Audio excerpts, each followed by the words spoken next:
I'm delighted to make your acquaintance at last, Miss Bennet. At last, sir? Well, I've heard much of you, and none of the praise has been exaggerated, I assure you. Colonel Fitzwilliam may not be the most famous gentleman in Pride and Prejudice, but his role is far more important than many readers realise. As the second son of an Earl and Mr. Darcy's cousin, Fitzwilliam represents the complex social realities of Jane Austen's world. He is charming, sociable, and well-mannered, perhaps even more approachable than Darcy himself. But beneath his easygoing exterior lies the challenge of his position. As a younger son, he doesn't inherit wealth and must therefore marry wisely. Unlike the novel's romantic leads, Fitzwilliam is not directly involved in a love story of his own, but his presence significantly impacts Elizabeth Bennet's perception of Darcy. Through Fitzwilliam, we see a different side of the aristocracy, one that is both privileged and restricted by the expectations of inheritance and marriage. He is also a character who inadvertently plays a role in one of the novel's most pivotal moments, which alters the course of Elizabeth's and Darcy's relationship.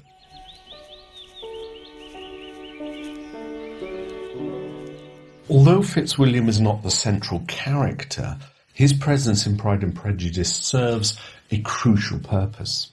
As Darcy's cousin and travel companion, he provides an essential contrast to Darcy's reserved nature. Fitzwilliam is personable and socially adept, able to engage in pleasant conversation without the awkwardness that often characterises Darcy's interactions with those outside of his inner circle. Cousin would teach you not to believe a word I say, Colonel Fitzwilliam. That is ungenerous of him, is it not? It is indeed, Darcy. His ease in social settings allows readers to see what a more naturally engaging version of Darcy might have looked like had he not been weighed down by pride and self-consciousness. I'm not afraid of you. What have you to accuse him of? I should dearly like to know how he behaves among strangers.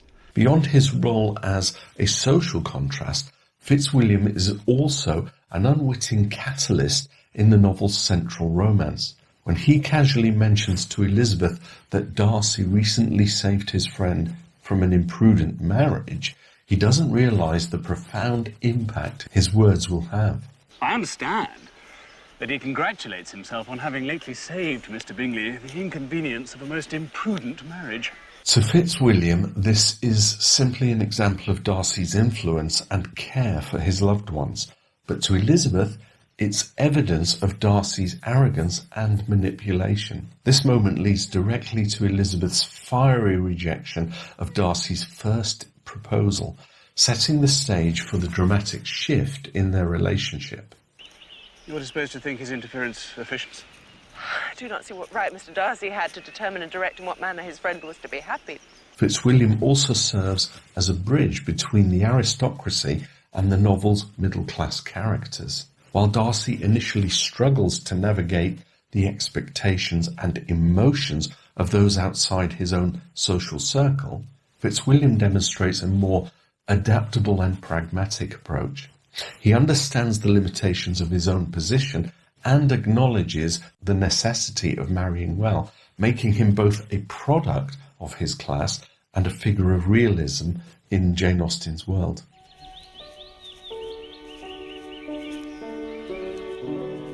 Colonel Fitzwilliam shares a close bond with his cousin, Mr. Darcy, and this relationship offers insight into both characters. As they travel together to Rosings Park, it's clear that they are not just family, but also friends. Fitzwilliam's familiarity with Darcy's personal affairs suggests that Darcy does trust him deeply. Fitzwilliam is aware of Darcy's involvement in Bingley's romantic life, which could imply that they've had serious discussions about love and marriage. There I engaged in the office of pointing out to him the certain evils of his choice of your sister as a prospective bride. It was not difficult to convince him of your sister's indifference to him. This level of trust indicates that Fitzwilliam is one of the few people that Darcy confides with outside of his immediate household.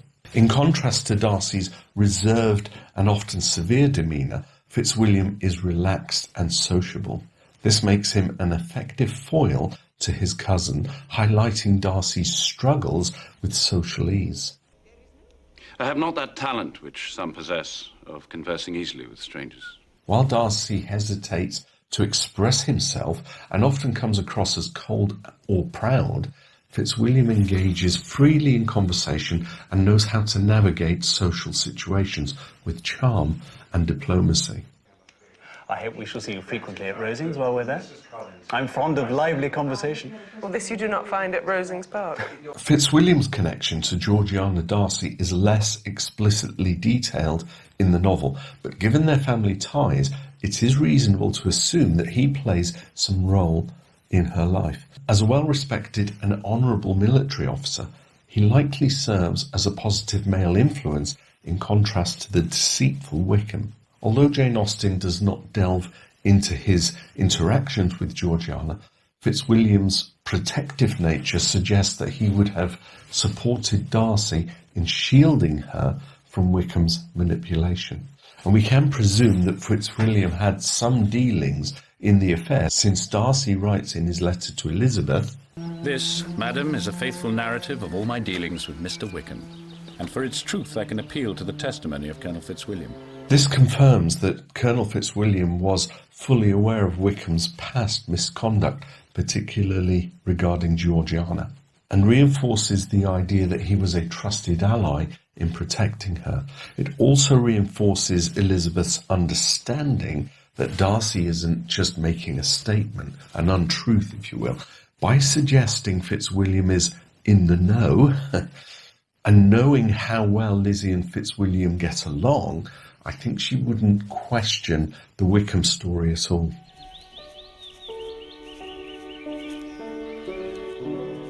Fitzwilliam's interactions with Elizabeth Bennet are among the most enjoyable in the novel, largely because of the ease with which they communicate.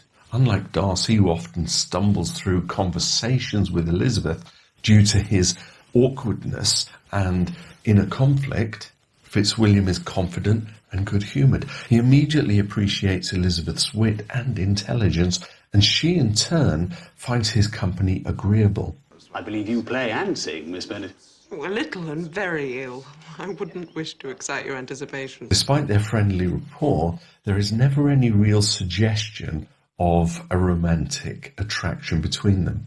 Fitzwilliam himself acknowledges that he cannot afford to marry where he likes, meaning that even if he were interested in Elizabeth, he would not have the financial freedom to pursue her.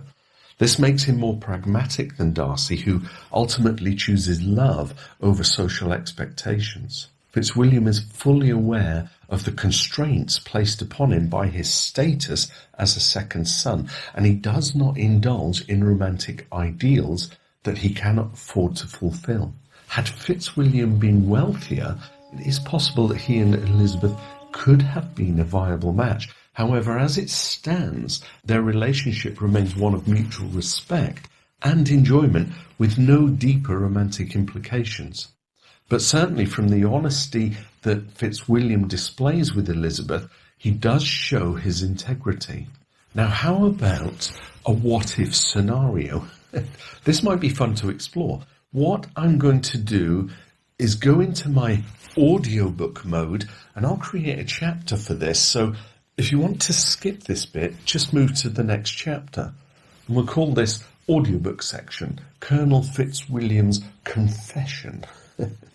Instead of Fitzwilliam telling Elizabeth how Darcy saved his friend Bingley from an imprudent marriage, the alternative scene might play out like this. Elizabeth Bennet had always enjoyed Colonel Fitzwilliam's company at Rosings.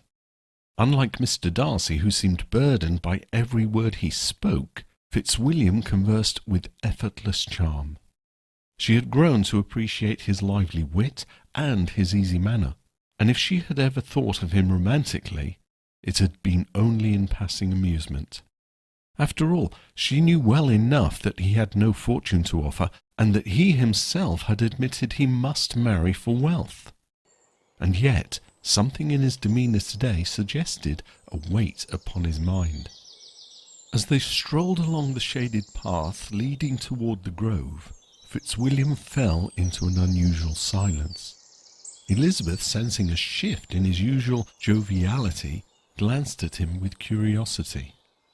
"I do believe, Colonel, that you are quite unlike yourself today. Has Lady Catherine found some new way to try your patience?" He gave a small laugh, but it lacked his usual warmth. "I fear my troubles lie elsewhere, Miss Bennet." Elizabeth raised an eyebrow. "Then I shall be glad to hear them. Perhaps I may offer some wisdom."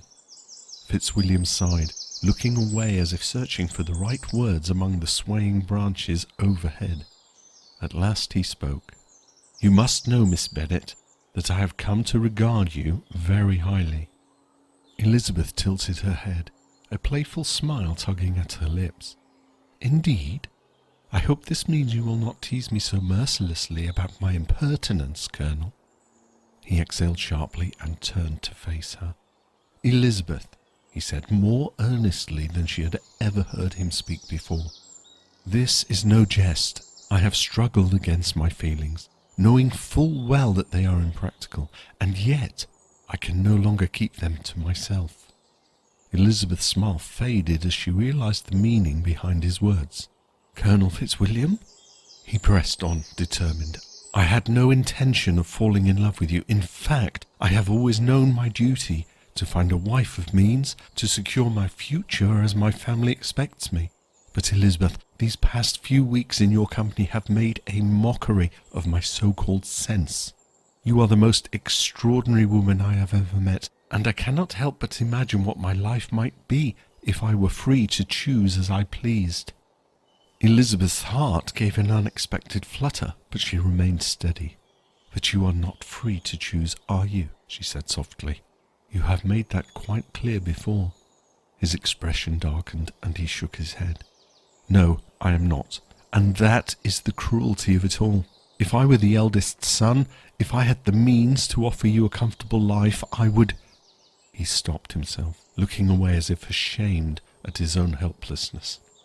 Elizabeth reached out, placing a gentle hand on his arm.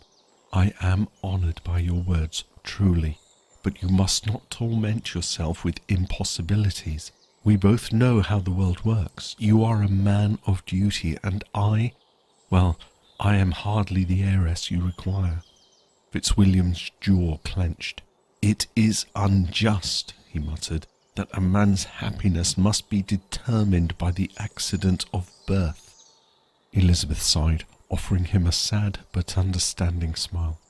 "Perhaps, but I would not wish to be the source of your ruin, Colonel." He exhaled deeply, nodding. "No, nor would I allow it. You deserve a love unburdened by such constraints." For a long moment they stood in silence. Then Fitzwilliam straightened, regaining the composure of the man who knew his fate and would face it honourably. "Forgive me for speaking so freely. I shall trouble you no more." Elizabeth gave him one last wistful look before forcing lightness into her tone. "You shall not lose my friendship, Colonel. I trust that will not be too great a disappointment." He managed a small, bittersweet smile. "No, Elizabeth, that will have to be enough."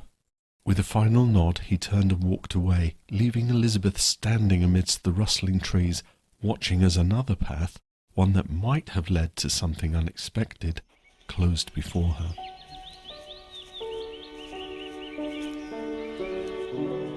I wonder if I have what it takes to perhaps do an audiobook, maybe a Jane Austen audiobook. It's worth a shot, perhaps. Anyway, back to Fitzwilliam. As the younger son of an Earl, Fitzwilliam faces the common dilemma of noble second sons. He does not inherit the family estate and must secure his own fortune.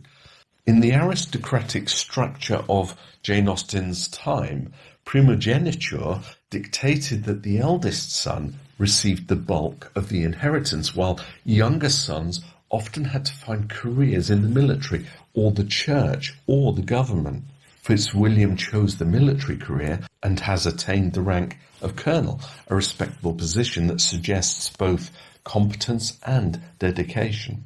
However, a military salary, even for a colonel, would not have provided the kind of wealth needed to support an upper-class lifestyle.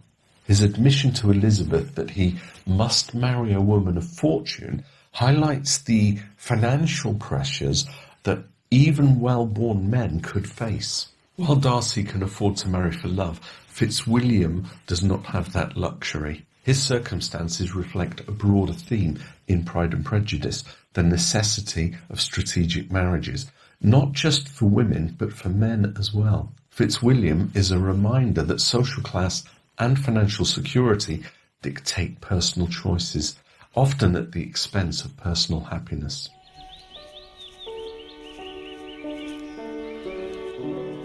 Fitzwilliam's most crucial contribution to the novel's plot comes in the form of the unintentional revelation. During a casual conversation with Elizabeth, he mentions that Darcy recently saved a friend from an imprudent marriage.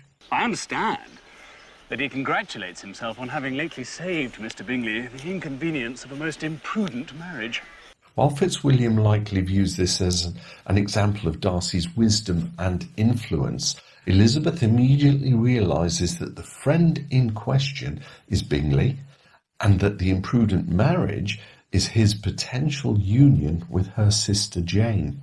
We know none of the particulars. Perhaps there was not much affection in the case. Well, perhaps not. But if that were the case, it would lessen the honour of my cousin's triumph very sadly, don't you think? This moment is a turning point in the novel. Elizabeth, already inclined to dislike Darcy, sees this as further proof of his arrogance and interference. Her anger intensifies, leading to her fiery rejection of Darcy's proposal soon afterwards. Ironically, Fitzwilliam is completely unaware of the impact of his words and never realises the role he played in Elizabeth's transformation.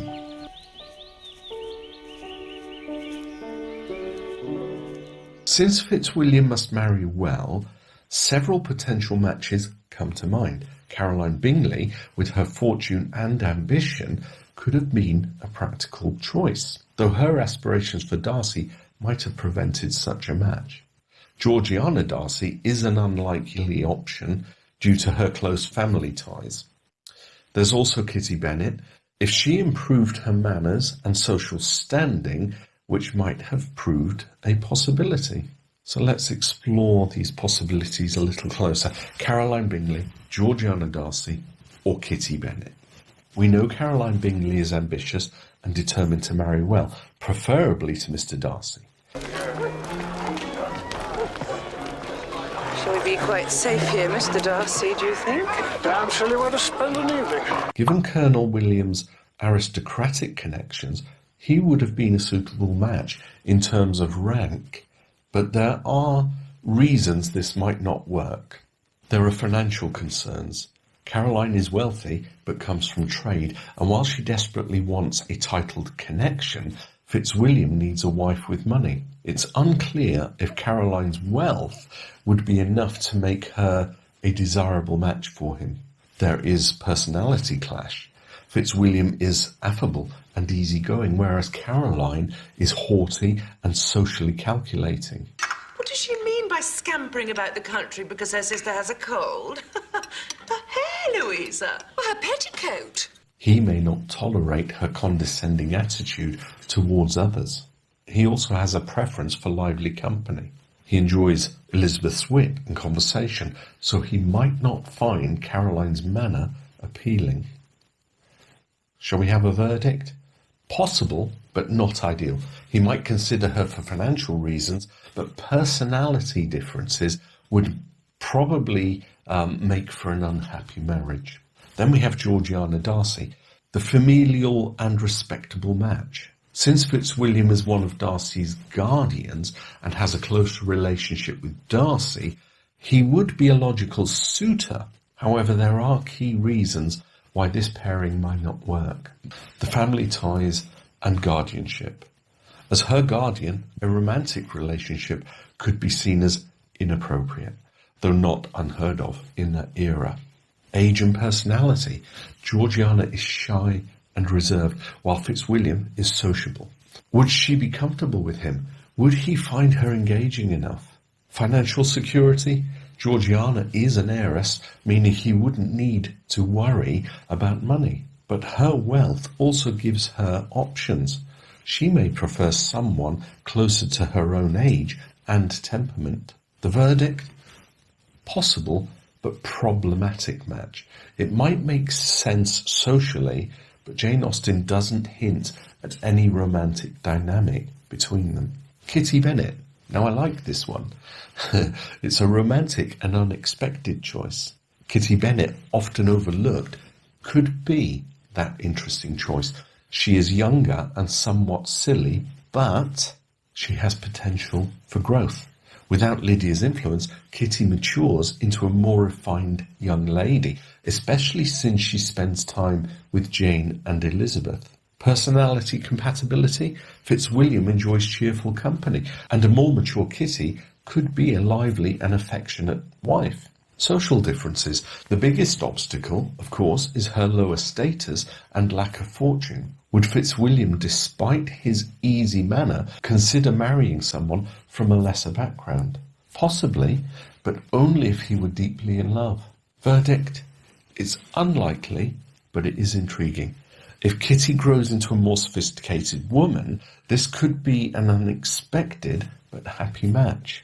As I showed in my video about Kitty, Edward Austen Lee wrote in his book, The Memoirs of Jane Austen, that Kitty married a clergyman near Pemberley. Putting two and two together, and this was suggested in a comment on the Kitty video, what if Darcy gave the position of clergyman to his cousin Fitzwilliam, and he in turn fell for Kitty, whose character had probably blossomed by being with Elizabeth and Jane in their society? There's more of a hint of possibility in this one for me.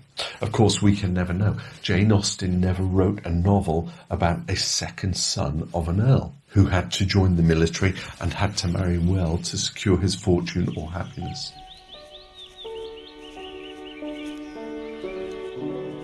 Colonel Fitzwilliam, then, is an often overlooked yet significant figure in Pride and Prejudice. As a second son, he embodies the struggles of men in his position, bound by duty, reliant on marriage for financial stability, and unable to follow his heart freely. However, rather than being a tragic figure, Fitzwilliam represents resilience and pragmatism. He's a man who understands the realities of his world and chooses to navigate them with honour and good sense. His choices may be constrained, but he doesn't wallow in self-pity. Instead, he adapts, moves forward, and likely secures a suitable match in the future. His easy friendship with Elizabeth Bennet showcases a dynamic quite different from her relationship with Darcy, one of immediate camaraderie and mutual respect. But despite their compatibility, his practical constraints ensure that he can never be a true contender for her hand. His presence in the novel serves as an important contrast, highlighting how privilege and duty shape the fates of even the most amiable men. So as we consider Fitzwilliam's place in the novel, it's worth reflecting on a few questions. What might his life have been like had he chosen love over duty? Could he have ever forged a different path for himself, or was he truly limited by the expectations of his birth? And if he pursued Elizabeth more openly, how might Darcy have reacted? And if he had married someone like Caroline Bingley or another wealthy woman, would he have found contentment, or would he have simply accepted his reality with characteristic charm? In a world where not everyone can afford the luxury of marrying for love, he reminds us that dignity and pragmatism are virtues in their own right. What do you think? Did Fitzwilliam make the right choice in stepping aside? Not that he had a possibility there with Elizabeth. Let me know your thoughts in the comments below. And I'll give some thought about doing an audiobook. I think that might be interesting. I'll see you in the next video. Thanks for watching. Bye for now.